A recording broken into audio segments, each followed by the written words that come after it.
Well, hello people. My name is Ghozy. I'm from class 11G and my number presentation is 14. And in this opportunity, I will share about you all about the book that I have been read before. The book that I have been read is Letters from a Stoic that write by Seneca and published by HarperCollins. In this book, have 242 page and also contain 124 letters that Seneca sent from to his friend.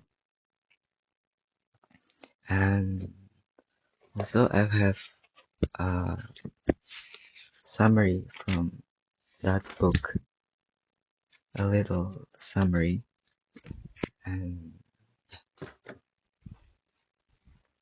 but before we start, I will give you a little bit disclaimer about this. The book that I've read is not fiction book, so I will deliver this content by point to point. Right in the first point is on paying content with enough. Enough is the essentials for living, like food, water, shelter, and clothing, and a strong inner self, as mentioned above. While some philosophical school of thought teach that enough is major food, a shack to live in, that bare clothing, and then learning how to be satisfied with that. Stoicism doesn't demand those kind of sacrifices. Instead, Stoicism presses that moderation is key, function is more important than form, and that we should not live in excess. We must also eliminate the fear of living without the extras. Many of us are afraid of losing their possession, our phone, our jacket, our cars. Seneca advised us to spend time living without these extras of our own free will. He says we should cultivate a relationship with poverty.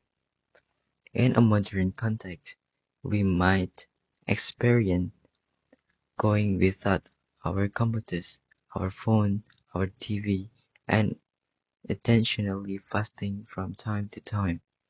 Once we know we can handle life without the things, without these things, we can be free from the fear of losing them.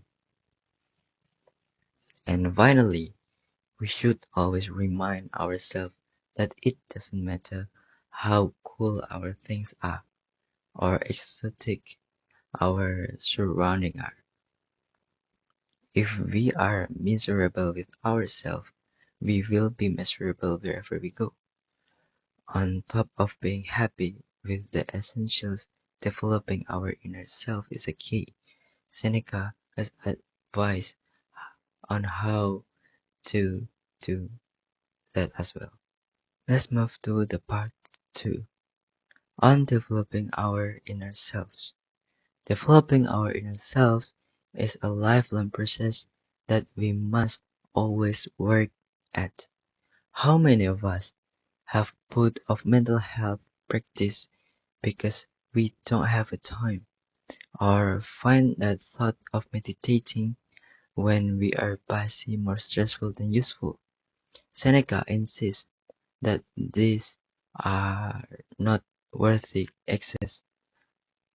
We can and should make a time for our mental health. It is an important full-time job, not something we should shove to the side or favor to other tasks. For a lot of us, being troubled by the outside world is one of these flaws. Some philosophies aim to eliminate feelings dis- troubles at all, while Stoicism wants to lessen the impact of external factors on our happiness. It does not tell us to avoid being troubled, which Seneca views as unrealistic, but rather to know that we will overcome these troubled feelings. That knowledge is important and boils down to recognize that this too shall pass. And the last is on friendship. Throughout this letter, Seneca contemplates the meaning of friendship and how to make it ideal. He also emphasized the importance of being your own friend, that the person who best friend themselves will never be alone and will be a friend of all. First, we must acknowledge that we are all equal. We are not better than others due to our circumstances, our occupation, or our place in our society. Our position can be changed at any moment. Slaves become masters, masters become slaves, princes become paupers, and so on.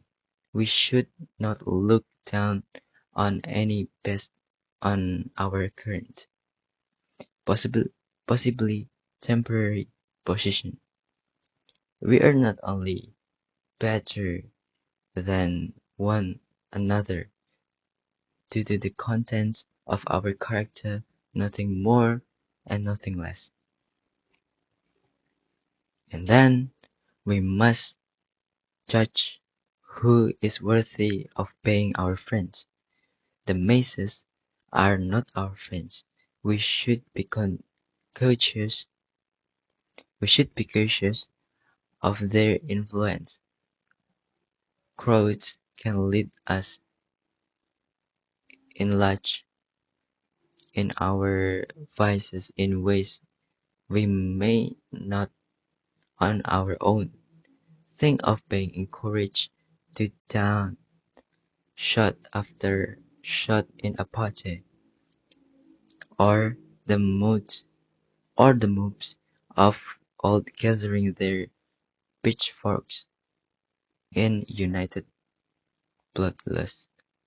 This mob mentality is not only dangerous to others, but to our own character. Crowds can lead us to losing control of ourselves, which Stoicism strongly discourages. Right, and that's all uh, that I want to share to you about this book. Uh, I'm very thank you for you to listening this, and yeah, see you later. See you soon.